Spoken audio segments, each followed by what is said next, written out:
नमस्कार, आप देख रहे हैं भारतवर्ष 17 और मैं हूं आपके साथ ज्योतिका। आइए रुक करते हैं खबर की ओर।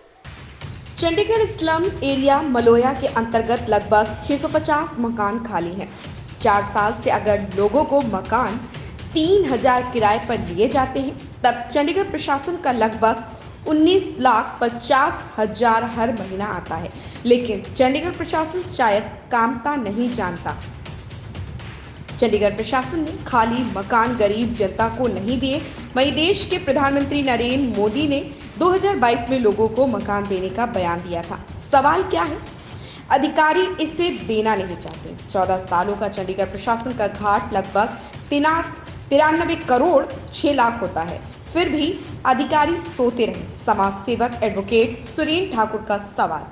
वरिष्ठ संवाददाता सुनील कुमार पांडे, स्थान चंडीगढ़। लगभग 650 मकान खाली पड़े हैं। चंडीगढ़ प्रशासन इसको रख रखाव के लिए गार्ड को भी मौजूद रखा है, लेकिन फिर भी प्रशासन द्वारा ये मकान लोगों को नहीं दिए गए।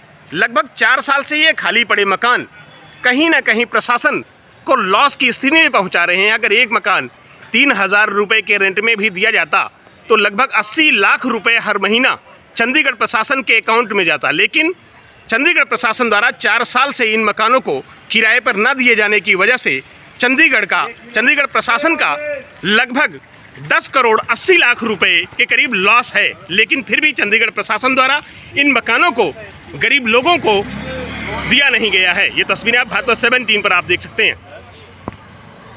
ये तस्वीर लगभग 4 साल से ये खाली पड़े मकान हैं। चंडीगढ़ प्रशासन द्वारा इसका रख रखाव किया जा रहा है, लेकिन गरीबों को किराए पर भी ये मकान नहीं दिए जा रहे हैं।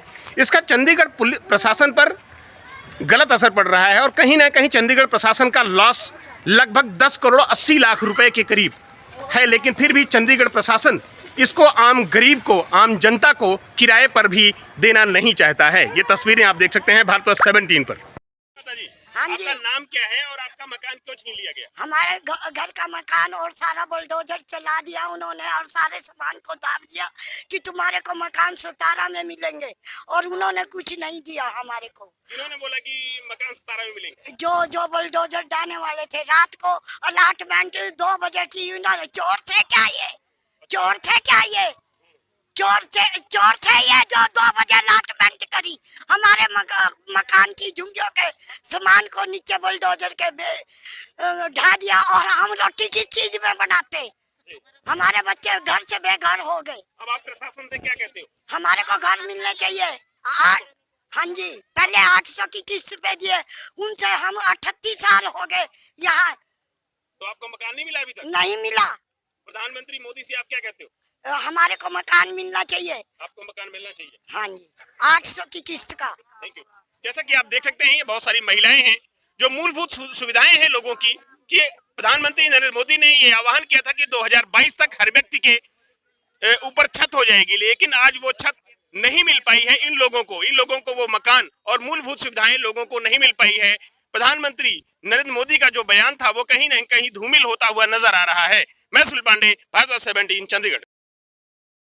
यहाँ पर खाली पड़े हैं और यहाँ पे जो लोग हैं करीब 200 लोग यहाँ पे होंगे, तो ये मकान प्रशासन द्वारा इनको क्यों नहीं दिया जा रहा है? क्या रीजन हो सकता है? हम यही चीजें सारी लिख के मांग रहे हैं उनसे जी, यही चीज हम उनको कन्वे करना चाह रहे हैं। आप हाउसिंग बोर्ड के पास गए थे, उन्होंने क्या कहा सर? उन्होंने मैंने लिस्ट मांगी थी कि यहाँ पे आपके पास कितने मकान खाली है। ठीक है जी। उन्होंने अपनी लिस्ट दे दी 30-35 मकानों की, ये मेरे खाली है। उसमें रेट दे दिया कि 40,000 50,000 ठाकुर साहब ले लें तो ये मकान बिकवा हुआ आप।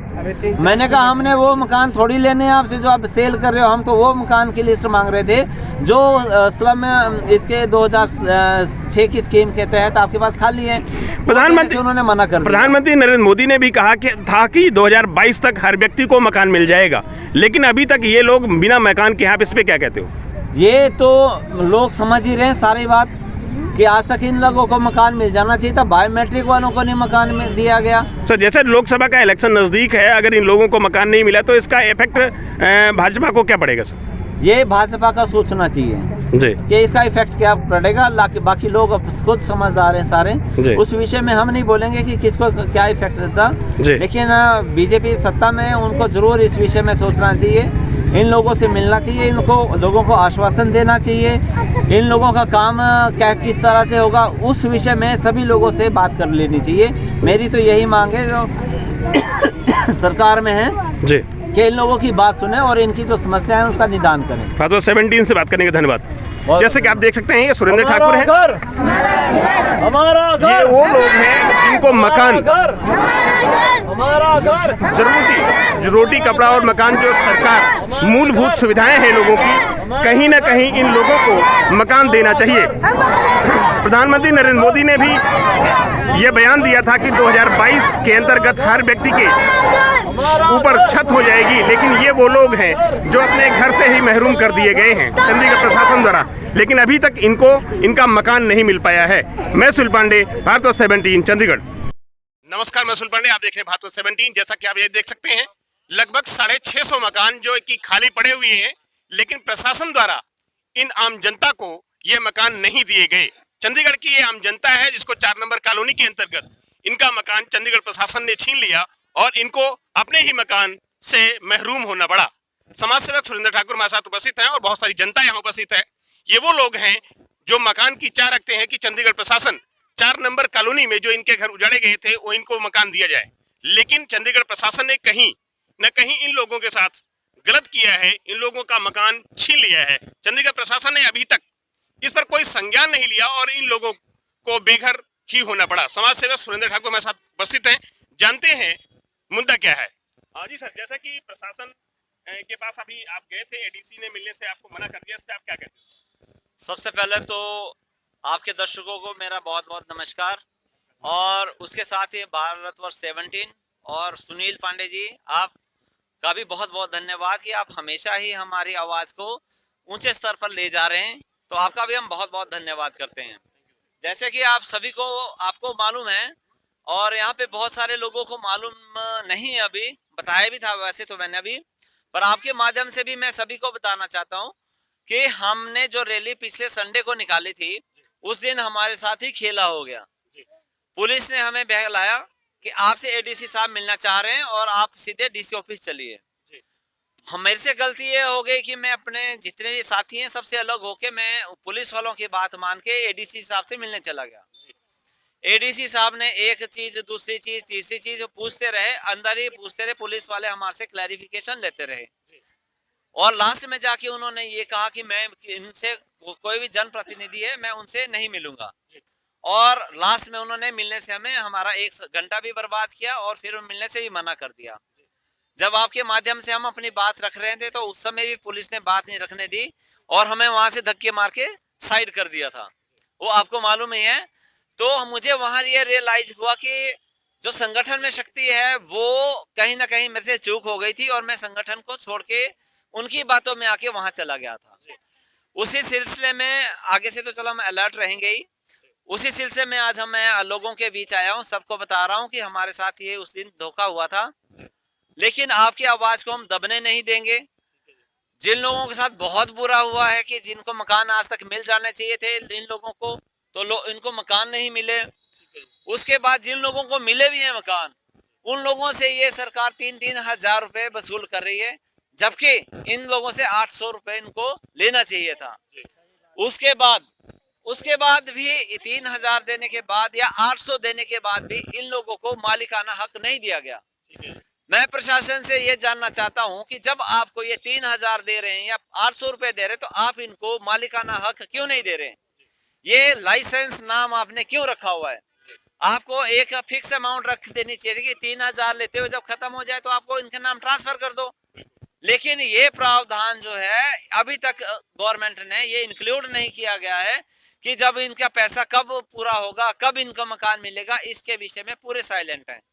उन्होंने एक चीज लिख दी है, जिनसे 800 रुपए ले रहे हैं कि 20 साल तक आप हमें 800 देंगे, उसके बाद वो डिस्क्रिप्शन डिपार्टमेंट की रहेगी कि वो मकान वो लेंगे या इनको देंगे।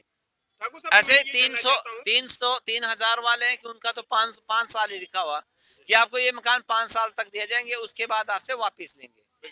तो मेरा मुहिम यही है कि इनको मालिकाना हक दिया जाए, 3000 वाले को 800 किया जाए, और जो मकान अगर आप कैमरा भी घुमाएंगे सारे में, तो सारे मकान यहाँ जी जब क्यों नहीं भरा जा रहा है? लोग आजकल दर दर की ठोकरें खाने को मजबूर हैं। ये जो है हल्लो माजरा से यहाँ पहुँचे हैं, बिल्कुल इन लोगों को ठोकरें खाने के लिए ये देखिए पीछे लोग हैं, पीछे खेत में रह रहे हैं, मकान नहीं मिलना चाहिए था, इसी के साइड में खेत में रह रहे हैं। तो ये चीजें अन्याय इस चंडीगढ़ के अंदर लोगों के साथ हो रहा है। इन लोगों की हम आवाज उठा रहे हैं यहाँ पे कि कम से कम लोगों के साथ न्याय किया। इस खबर में बस इतना ही। मिलते हैं दूसरी खबर में भारतवर्ष 17 के साथ। लेटेस्ट अपडेट पाने के लिए हमारे चैनल भारतवर्ष 17 को सब्सक्राइब करें, शेयर करें और बेल आइकन दबाना बिल्कुल ना भूलें।